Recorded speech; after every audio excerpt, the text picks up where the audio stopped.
Hello everyone, my name is Sean Brady and I wrote the Brady Review in 2020. And I thought I'd run through some of what I've seen and heard in the mining industry since the review was released 2 years ago. So firstly, what has happened throughout these past few years? Well, we've had to deal with COVID, which has impacted all our lives and the industry.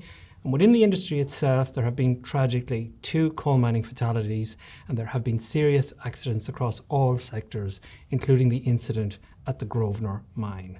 This incident, among others, led to the Queensland Coal Mining Board of Inquiry, which considered a large body of evidence and had numerous recommendations, and we'll talk about some of those today.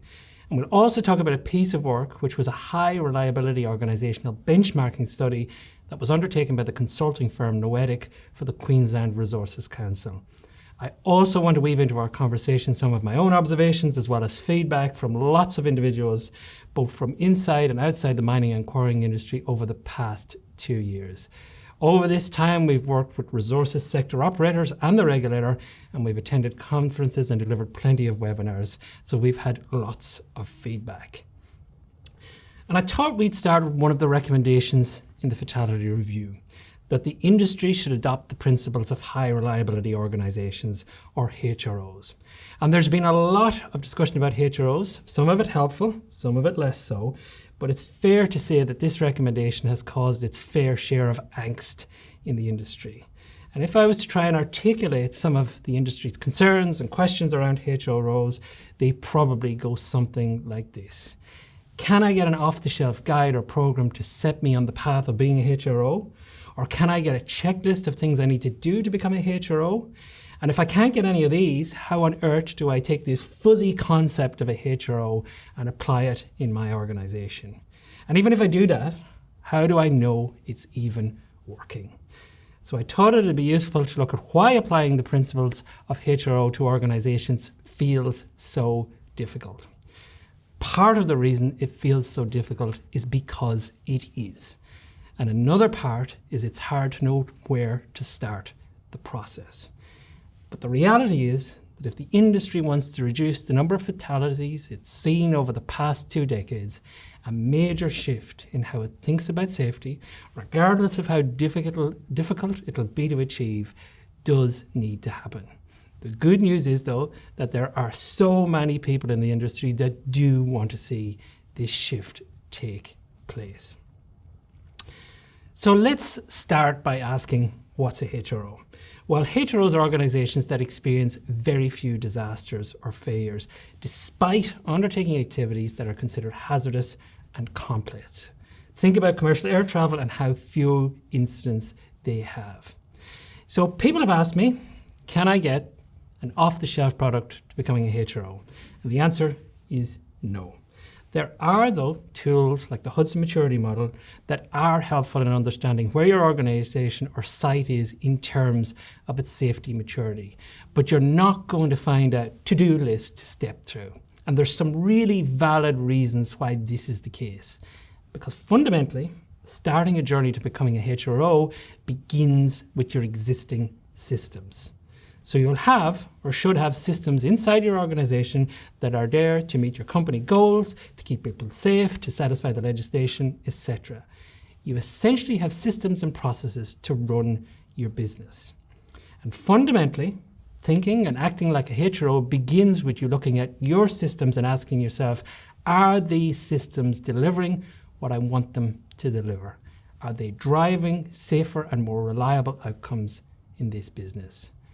We know that many of these systems and processes are not always achieving the outcomes we want in terms of safety or reliability.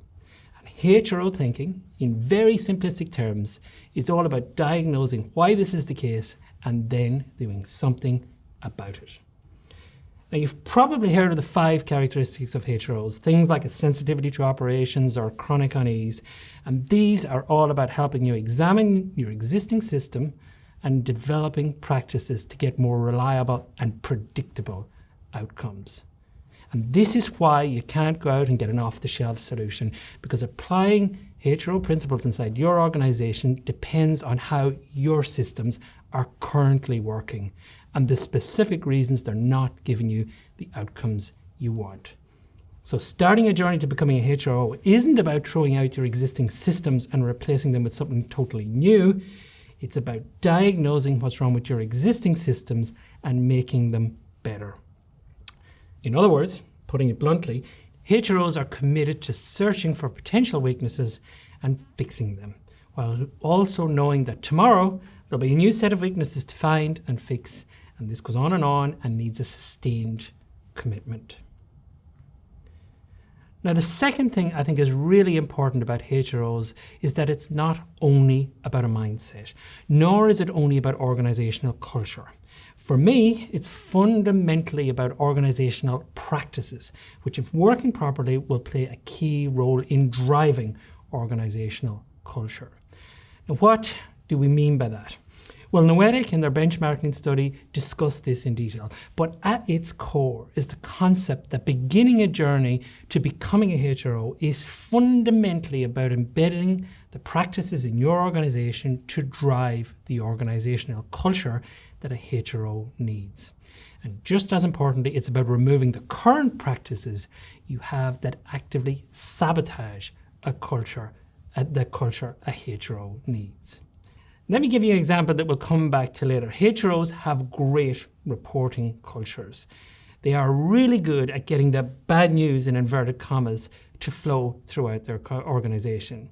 Because they know this so-called bad news, which is in fact valuable information, tells you where your systems are not working properly. And if you want a good reporting culture, you need good practices.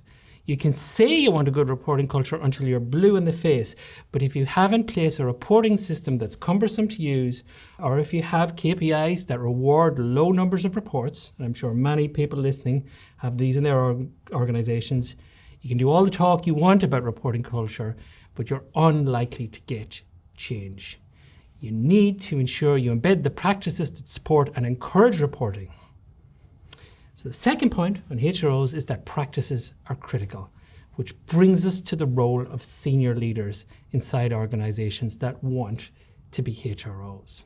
So this is likely to be a controversial statement, but one of the observations I have, which has been echoed by a number of people I've spoken to, is that, with some exceptions, we don't appear to be seeing a lot of engagement by senior leaders in the industry when it comes to HRO thinking. We are, I certainly believe, seeing plenty of engagement with people in the industry, people on site, with safety professionals. And there's a real passion for how the industry can become safer, and there's also a hunger for people to learn more. Now, I suspect there's a range of reasons for this lack of engagement by senior leaders, but one may be that senior leaders are of the view that HRO principles relate only to safety, and therefore are something that should be looked at by safety professionals. But I think this is a very limited view. HRO principles are much broader than just safety. After all, we all understand that risk is not a concept that applies specifically to safety. It applies to all aspects of a business. As a number of people have pointed out, the word safety doesn't actually appear in the term high reliability organizations. So, what is the broader view of HROs? Well, I think it's much easier to understand what HROs are trying to achieve if we don't refer to them as high reliability organizations, but instead refer to them as highly predictable organization. And the word predictable is key. So why is being highly predictable such a good thing? Well, it'll seem obvious, but if an organization is highly predictable, then things tend to go to plan. When they plan a job, that's how the job actually gets executed. And building predictability into your organization is so much more than just about safety. It drives production, it minimizes downtime, and because things are more predictable, they are less unpredictable. And being less unpredictable is good for any organization, and it's very good for safety. We know that when work doesn't go as planned, that's when people have to improvise or take shortcuts, and this can result in incidents. By becoming more predictable, we're safer. So, how do organizations like HROs become more predictable? Well, you become more predictable by learning how your organization actually works. As we talked about earlier, it's about diagnosing what's wrong with your existing systems and making them better. And you do this by getting bad news to flow through your organization and then acting upon it. Well, it should be obvious this bad news should prompt a genuine investigation of the hazard or risk, which in turn should lead to more effective risk controls. In my view, the primary purpose of an incident investigation is to identify the controls that fails. This gives you the information you need to fix them. And the Board of Inquiry, as well as the work undertaken by Noetic, both stress the importance of making sure controls and critical controls are working properly. Bad news plays a key role in telling you when they're not. One of the key findings from our review was that in most of the 47 fatalities we analysed over the past 2 decades, there were multiple control failures.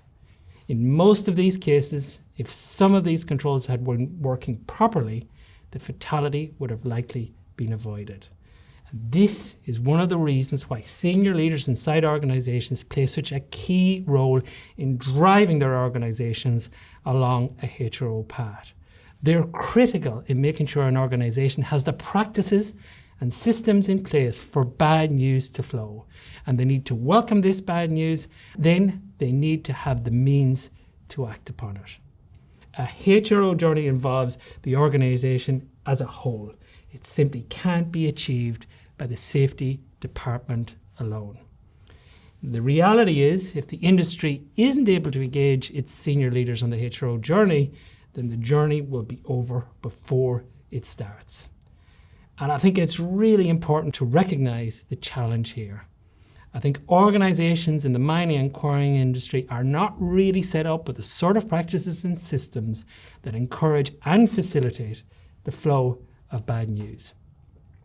Many organisations seem to believe that they've designed a system to keep their people safe. And as long as people follow the rules, the system will protect them. But as we know, not only is it impossible to design a system to cover every situation, but even if we did, circumstances change, systems drift, and controls that were once strong can erode. The bad news tells us where these gaps are. And we know these gaps exist on most sites almost every day. They just haven't hurt a worker yet. And I think it's on this subject of getting the bad news to flow that the industry probably faces its biggest challenge. From talking to people in companies trying to make this happen, or to the regulator that's trying to increase HPI reporting, I think this is the piece where the most work needs to be done. The industry seems to hate bad news flowing. And I think there are many reasons for these, and these will at some point have to be tackled if meaningful progress is to be made. Firstly, I think we have the historical position of the regulator. It's moved from a regulator that was concerned when HPI's numbers increased to a regulator that welcomes these increases and views them as opportunities for learning.